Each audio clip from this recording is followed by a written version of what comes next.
Hey there, folks. Greg Shepard here, SNA Financial Services. For those of you not familiar with me, I specialize in helping folks in higher education mostly get the most out of that oftentimes confusing higher ed retirement plan. Typically, we're talking about TIAA stuff. Okay, so in this video almost serves as entertainment. I tell you what, you folks out there are getting pretty creative when it comes to trying to circumvent, sidestep some of these rules that TIAA has in place when it comes to TI traditional.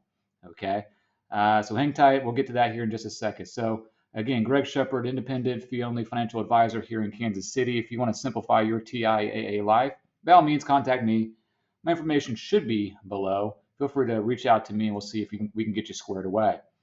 Okay, like I mentioned, well, let me organize my thoughts here because I've run across a couple of your scenarios. I've said always in the past when I run across scenarios, I'm going to share it with the masses if it's advantageous to you all. And folks have actually reached out to me with these two scenarios I'm going to share, and they said it was okay, of course, to share it with you all, assuming I don't use their real names, which I haven't, which I won't.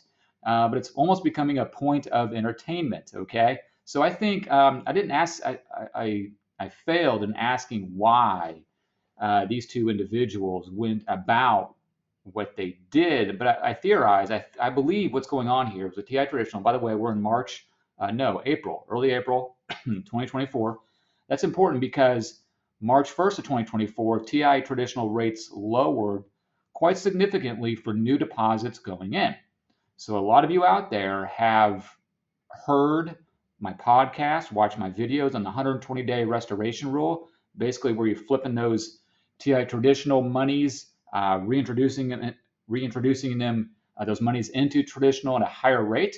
Okay, 120-day restoration rule. That rule is pretty much coming to an end given TIAA's lowered rates on March 1st. So it's not as advantageous as it was. So a lot of you out there are trying to come up with ideas to skirt these rules, okay, that in your favor. Folks, before I get into the scenarios, you all are smart people out there. Now, you never cease to amaze me with some of these strategies.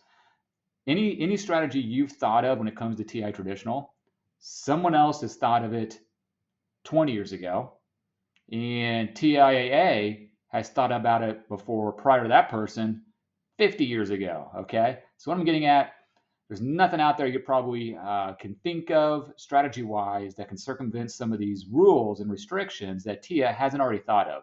Hey, if you have, share it with me, okay? I'd love to hear about it. Okay, make sure I'm organized here. Okay, so the first one we'll get into is a lot of higher, not I shouldn't say a lot, some higher ed institutions, I don't run across this very often. Some institutions, some retirement plans will allow rollover IRA monies to be infused or transferred into your current employer's retirement plan. Okay, I'm not sure why one would do this. There are reasons, and one person thought this was a good reason. So here's what happened: liquid contract with TIAA. Okay, at a prior institution, prior employer. Okay, so what this person did is did literally a distribution, not a taxable distribution, to a rollover IRA. Okay, so liquid contract, ex-employer took that money to a rollover IRA. It was in traditional. Okay, so I can't remember exactly the rate this person was getting. Let's just call it 3.25, whatever the case was. Okay,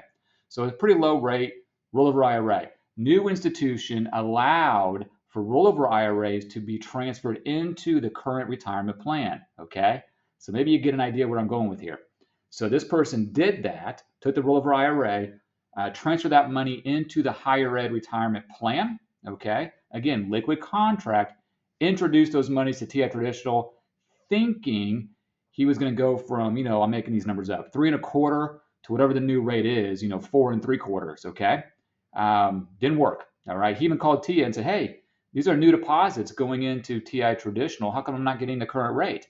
And TIA actually, without really researching it, said, well, it's a good question. Let us do some research and we'll get back to you. Sure enough, they called him and said, hey, well, you know why you're trying to pull one over on us. So he tried to do this 120-day restoration rule in basically in 30 days, right? and it didn't work. Okay, it didn't work. So he actually got the same rate that he was getting prior to moving money out. All right. So there's one failed attempt. Hey, it was pretty creative. The other one, equally creative. So we have current, let me make sure I'm getting this correct. Okay, current higher ed retirement plan, so current employer, 403B into 457. Okay, same kind of concept here, but what this individual did is took money from a 403B, liquid, okay, liquid, either did a direct transfer, whatever, the logistics are almost irrelevant. So took money from the liquid contract, 403B, to a liquid contract in a 457, introduced those monies. It wasn't TI traditional, the 403B, okay, liquid. 457, introduced those monies into TI traditional in the 457, looking for that new higher rate. Same kind of example here, 3 1/4, maybe 4 3/4, trying to get that higher rate. In theory, it sounds great, right? Again, trying to do this 120-day restoration rule in a matter of a week.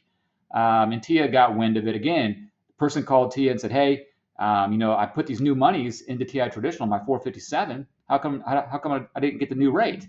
TIAA once again said, well, that's a good question, sir. Let us research it. We'll get back to you. They got back to him and said, hey, well, you know why? Because you took money from the 403B, getting a lesser rate, switched it over to 457, and then try to introduce it and get that newer rate. It ain't going to work, okay? Again, TIAA's been around a long time. There's probably nothing you've thought of that they haven't thought of 50 years ago, okay, folks? And actually, some people will do that 403B to 457 to kind of segregate monies. I've seen it in the past where they'll try to segregate pre and post-tax money, okay? So food for thought, okay? But anyways, I'm coming across these creative ideas, these creative strategies you all are coming up with. I believe because we're kind of coming towards the end of this advantageous 120-day restoration rule. Now, not for everybody, of course. If you still have those lower rates, keep looking to implement that strategy. But for the most part, with that March 1st decrease in new monies of TI traditional, y'all are out there trying to make up for lost time and trying to create these strategies. That ain't working, okay, folks? By all means, contact TIAA directly, talk to them. They're more than happy to help you out. And of course, like I mentioned earlier, feel free to contact me. Information should be below. I'll see if I can simplify your life around TIAA and get you squared away. All right, folks, Greg Shepard here, SNA Financial Services. Hey, go out and have a good one. All right, y'all take care. Bye-bye.